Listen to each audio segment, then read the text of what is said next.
1384મો શબ્દ સમારવું.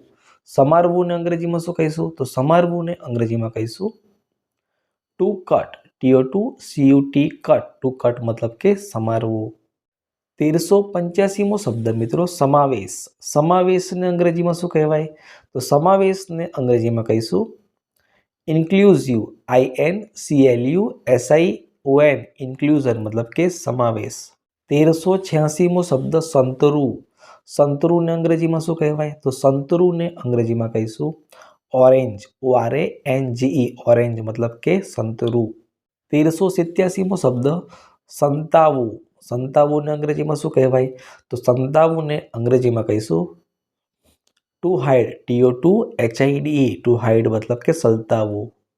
1388મો શબ્દ સાકર. સાકરને અંગ્રેજીમાં શું કહેવાય? તો સાકરને અંગ્રેજીમાં કહીશું lump of sugar. LUMP. Lump. OFF lump of sugar મતલબ કે સાકર. 1389મો શબ્દ મિત્રો સાજુ.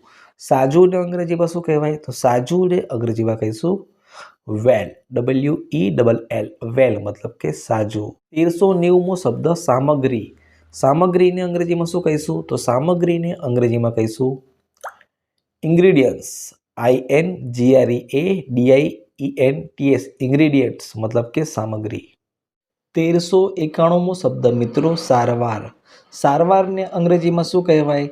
તો સારવારને અંગ્રેજીમાં કહીશું ટ્રીટમેન્ટ. TREATMENT. ટ્રીટમેન્ટ મતલબ કે સારવાર. 1392મો શબ્દ સોજો. સોજોને અંગ્રેજીમાં શું કહીશું? તો સોજોને અંગ્રેજીમાં કહીશું સ્વેલિંગ. SWELLING. સ્વેલિંગ મતલબ કે સોજો.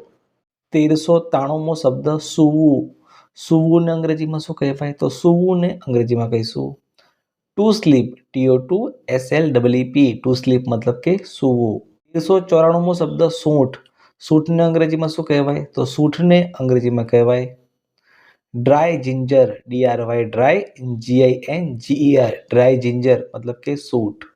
1395મો શબ્દ સેવ.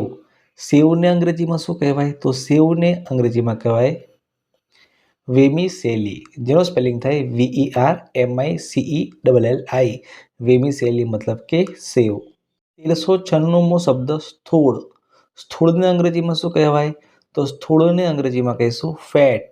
જેનો સ્પેલિંગ થાય FAT. ફેટ મતલબ કે સ્થૂળ. 1397મો શબ્દ સ્પર્ધા.